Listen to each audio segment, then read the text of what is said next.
يوم يتذكر الإنسان ما سعى وبرزت الجحيم لمن يرى فأما من طغى وآثار الحياة الدنيا فإن الجحيم هي المأوى وأما من خاف مقام ربه ونهى النفس عن الهوى فإن الجنة هي المأوى. فإذا جاءت الطامة الكبرى دا تخویف اخروی دی چې کله قیامت راشي نو الله جل شانه به د انسان سره حساب کتاب کوي چې د دې ټولو نعمتونو شکر دی ادا کړی دی او که نه دی ادا کړی. الله پاک چې دا انسان دی دنیا کې پیدا کړی دی نو قسمه قسم نعمتونه یې وله ورکړي دي. زمونږ او ستاسو مسلمانان چې سوچ وکړي الله پاک چې مونږ او تاسو له کوم نعمت راکړی دی هغې نه غټ نعمت په دنیا باندې بل نشته دی او هغه دی ایمان. داسې ډیر دی چې زمونږ نه په شکلونو کې په وجودونو سره په طاقتونو سره به مونږ نه ښه خلک وي، بهتر به وي، طاقتور به وي، خو چې ایمان ورسره نشته دی نو الله پاک هغې ته د زناورو یا د زناورو نه زیات نسبت ورکړی چې دا زناور دی یا دا نسبت د زناورو نه هم زیات دی. نو مسلمان چې په دې نعمت چې دا ایمان یې ورکړی دی دې ته چې سوچ وکړي نو د دې نه غټ نعمت په دنیا کې بل نشته. ځکه که ته دنیا کې هر څومره نیک عمل کې خو چې ایمان دی وي اجر به درته قیامت په ورځ درکوي، که ایمان دی نه نو د دې هیڅ هم نشته دی، اجر ثواب یې نشته. دا کرنګ الله پاک دا دنیا کې وګورو مونږ نور پیدا کړی دی، سپوږمۍ پیدا کړې ده، آسمان پیدا کړی دی، هوا پیدا کړې ده، نو دا د انسان دپاره دی. نو الله پاک به ته قیامت په ورځ تپوس کوي چې تا ته ما هر یو نعمت درکړی دی، رزق مې درکړی دی، اوبه مې درکړي دي، دا ساه اخلي دا مې دله یو نعمت درکړی دی چې زمونږ او ستاسو په سترګو راځي یا په سترګو نه راځي، دا هر څیز نعمت الله پاک ورکړی دی. نو الله پاک به د دې تپوس کوي چې تاسو په دې باندې شکر کړی دی او که شکر هم نه دی کړی. الطامة الکبرى دا لوی حادثه او مصیبت ته ویلی کیږي. مطلب دا دی چې د غالب راتللو سره او دا عالم ګرځېدلی دی د پاره د قیامت، یعنی دا طامة الکبرى دا لفظ چې ګرځېدی دی یو حادثې د پاره، لوی حادثې د پاره، د دې د وجې نه دې ته طامه وي. او طامه ځکه راغلی دی چې د ټولو نه زیات لوی حادثه او د نور ټولو مصیبتونو تکلیفونو نه زیات چې راغلی دی هغه په مقابله د قیامت کې راغلی دی، ځکه چې قیامت نه به غټه حادثه یا تکلیف نور بل څیز نه وي. که انسان اسکیډنټ وکړي نو که هغه ډیر نه ډیر زیات خطرناک شي، د ده پکې خپې لاسونه مات شي، دی پکې مړ شي، خو دا قیامت چې دی نو هغه د هغې نه هم زیات سخته دی، ځکه چې دا دنیا د په سترګو څه راځي او یو زلزله وشوه د هر څیز به ختم شي، نو د هغې مصیبت او هغه جړک چې دی او هغه زیات چې دی نو د قیامت مقابله بل څیز نشي کولی. د دې د وجې نه ورته طامه ویلی دی. طامه داسې تکلیف ته چې د هغې د پاسه بل تکلیف نه وي. یوم یتذکر الانسان دا بدل دی د اذا جاءت نه، مطلب دا چې یو شی هېرېدلو نه پس یادولو ته واپس راشي، دې ته ویلی کېږي. دا دې طرف ته اشاره ده چې د قیامت په ورځ حساب کتاب شي چالو کېږي، نو ځکه چې انسان کوم عملونه په دې دنیا کړي دي هغه هر چا نه هیر دی، چې ما څه عمل کړی دی، څه مې کړي دي، دا ټولو نه هیر دی. خو چې کله د قیامت ورځ راشي او حساب کتاب چالو شي نو دې ته به هر یو څیز مخې ته کېږي چې دا مې کړی دا مې کړی، هغه چې څه کړي دی هغه ټول به ورته چې کوم یې هیر کړي دی هغه ټول به ورته یادېږي. نو د دې د وجې نه دې ته څه ویلی دی یوم یتذکر الانسانو، یعنی هغه ورځ چې کله انسان کوم هیر کړي دي نو هغه یو عمل به ورته وښودلی شي، ده ته به دا ټول را یاد شي او اختراف به وکړي چې او دا ما کړی دی، دا کار ما کړی، دا ما کړی. ما سعی نه مراد اعمال دي. وبرزت الجحیم، جهنم به راوړلی شي، دا بالکل په ډاګه به کېښودلی شي، یعنی جهنم چې دی دا به تړلی شوی وي او دا به راوړلی شي یو میدان کې به کېښودلی شي. هر سړی به ته به ښکاره ښکاري، چې کوم سړی ګوري دا جهنم به ورته ښکاره ښکاري چې دی کې خو دا لمبې دي، دی کې دا عذابونه دي، هغه ټول عذابونه و سختې به ورته جهنم ښکاره کېږي. مؤمن وي او که کافر وي، که مؤمن وي هغه ته به هم ښکاري او مؤمن به په دې شکر وباسي د ښه ده چې زه ترې بد شوی یم، ایمان مې شته دی، مسلمان یم ښه او کافر ته به هم ښکاري. د داسې حالات کې به حساب کتاب اخیستلی شي. حدیث شریف کې راځي چې جهنم به داسې حالت کې راوستلی شي چې دې پورې به 80,000 پړي تړلی شوي، یعنی دا جهنم چې راولي نو 80,000 پړي به پې تړلی شوي او هر یو پړی به 80,000 فرشتو نیولی وي او راکاږي به. فاما من طغى، دا تفصیل د جزا دی چې کومو خلکو دنیا کې د الله جل شانه حکمونو نه بغاوت کړی وي او دنیا زندګۍ له په آخرت باندې ترجیح ورکړي نو هغه به جهنم ته وغورځولی شي.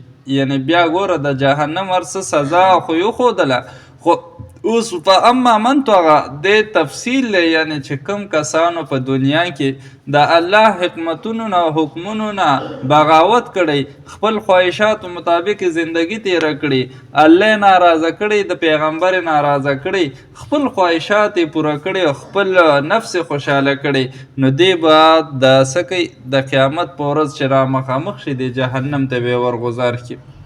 و اما من خاف مقام ربه، دا مؤمنانو جزا بیانوي، یعنی کوم خلکو سره چې الله جل شانو خوف او د نفس خواهشاتو اتباع نه ځان ساتلی نو هغوی به جنت ته ولیږلی شي. ولې چې دی به الله پاک خوشحاله کړي، خپل نفس به بند کړی وي، خپل نفس خواهشاتو پسې نه تللی.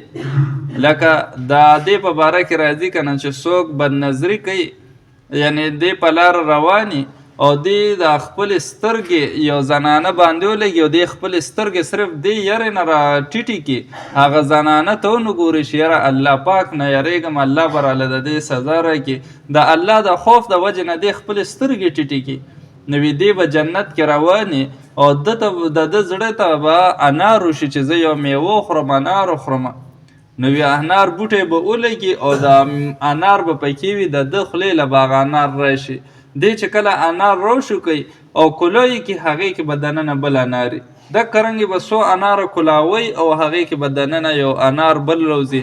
اخره کې چې کوم انار کلو کې هغې کې به یو هوره ناستی او داسې هوره به چې هغې نه به ښایسته هوره په جنت کې بله نه، هغه هوره به ورته ووایي چې زه الله پاک د هغه ورځې نه په پردو کې بند کړی ما او ما هغه ورځې پیدا کړم او پردو کې بند کړی ما چې کومې ورځې باندې تا پلانکي ځای کې زنانه ته کتل، نظر دې پې لګېدو خو تا د الله د یارې نه نظر ښکته کو، نظر دې بچ کو، خپل خواهشات دې کنټرول کو، خپل نفس دې ونه منو ده، نو زه الله پاک پیدا کړم او بیا دې کورونو کې بند کړم چې د بل چا نظر د پتا باندې ونه لګي، دا به صرف ړومبې نظر به در باندې د ده لګي.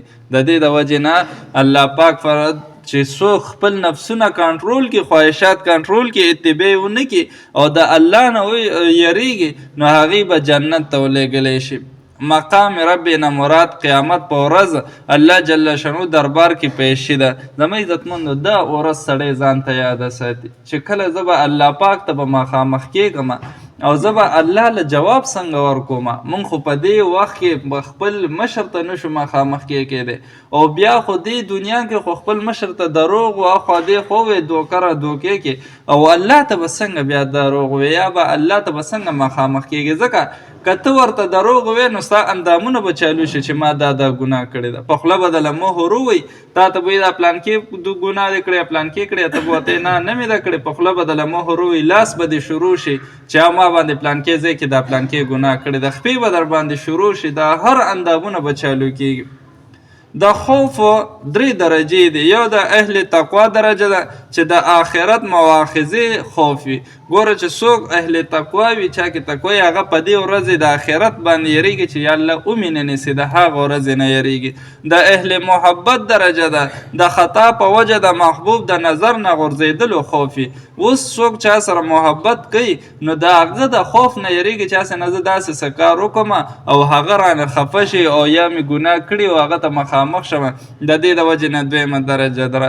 3مه مقام عبدیت دی، بلا خلاص د څه نتیجې، بالکل مخلص د ذات الهي عظمت او هیبت د وجې نه یره خوف. د 3 درجې دي. د انسان له پکار دی چې دا درجې پکې وي د خوف. فاذا جاءت الطامة الكبرى، نو کله چې راشي حادثه لویه قیامت، یوم یتذکر الانسان ما سعی، په دغه ورځ به یاد شي انسان ته هغه عملونه چې دوی کړي.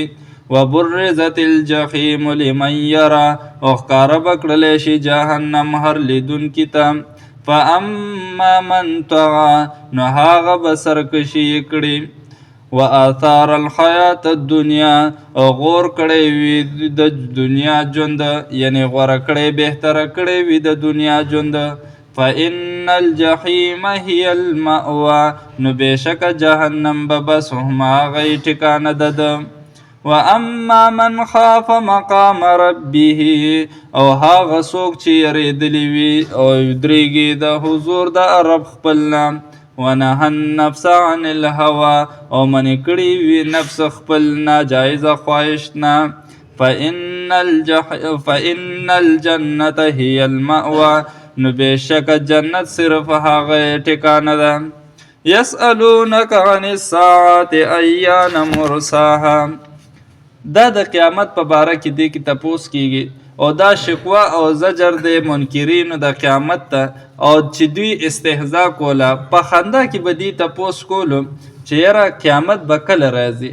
ځکه چې کله به پیغمبر علیه السلام د قیامت ذکر وکړو چې یاره یو داسې ورځ را روانه ده چې هغه سخته ده، حساب کتاب به کېږي، ټول به راپاسي هغې کې، نو دوی به ورپورې خاندل د مشرکینو مکه چې کوم کفارو دوی به خاندله چې یاره داسې به هم یو ورځ راځي چې موږ ټول به راپاسو. د دې تفصیل بار تیر شوی دی، خو دوی به دلته استهزا کوله او بیا به یې تپوس کولو چې ځکه نه قیامت کوم ځای کې را روان دی، د سمندر په غاړه باندې دی که د غر نه اخوا دی، اوس به راشي که سبا به راشي.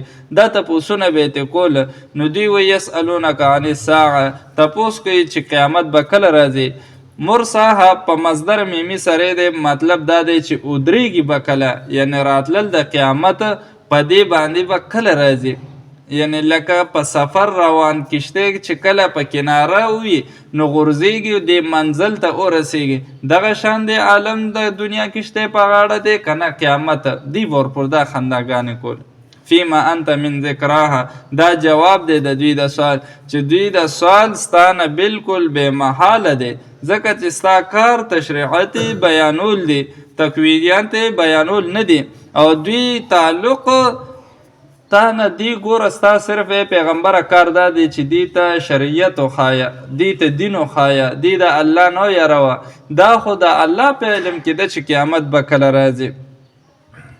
انما انت منذر، دا دواړه خبر د تعلیم ملو شوی دی. یو دا دی چې ستا حیثیت مخلص د مبلغ او منذر دی، خبرول او پویه کول ستا کار نه دی، زړه ته خبر غورځول دا ستا کار نه دی. پیغمبره ته صرف دی ویروه، دوی ته مبلغ دی ته تبلیغ ورسوه، نور په زړه کې خبره اچول او پیول دا د الله کار دی، یا دوی په زړه کې یره اچول دا د الله کار دی. دویم دا چې ستا تبلیغ او تعلیم نه به هغه خلک اثر اخلي چې هغې په زړونو کې خوف قیامت وي او چا سره چې خوف قیامت نه وي نو هغه په ستا په تبلیغ هیڅ اثر نه اخلي. یعنې که ته هغې ته هر څومره نصیحت وکړي خو چې خوف د قیامت په زړه کې نه وي نو هغه کله هم ستا خبرو نه اثر نه لي. خو که خوف د قیامت وي نو بیا به د نسو کې اثر والي. کأنهم یوم یرونها دا هم د هغې اعتراض جواب دی. مشرکین به وایي چې که چېرته قیامت وي نو تر اوسه پورې به راغلی و که نه. الله جل شانه ورته فرمایي چې قیامت شته دی اگر چې لږ مؤخر دی لږ لیټ دی لږ وروستو به راځي او دوی ته دا موده اوس ښه ډېره ښکاري. یعنی دی خو وایي چې یاره قیامت دې زر راشي دا موده ورته ډېره کمه ښکاري خو کله چې قیامت قایم شي نو بیا به ورته قیامت داسې ښکاري لکه یو بیګا یا سبا. چې کله پې قیامت راشي دی به چې هو مونږ خو یا یو شپه تېره کړې ده یو ورځ هم تېره کړې ده. نو دې کې الله پاک د هغه قیامت ذکر کوي. یسألونک تپوس کوي دوی مشرکین عن الساعة ستا نه په باره د قیامت کې ایان مرساها چې کله به وي راتلل د هغې فیما انت من ذکرها ستا څه کار دی د بیانولو د دوی سره الی ربک منتهاها صرف رب ستا د هغې انتها د قیامت علم دی. انما انت بشکت منذرو صرف یرون کې من یخشاها د هغه چا چې یریږي د قیامت نه کأنم گویه چې دوی یوم یرونها په هغه ورځ چې وویني قیامت لم یلبسو الا غشیة او ضحاها چې نه به وي تېرېږي په دوی باندې دنیا کې مګر یو بیګا یا سبا.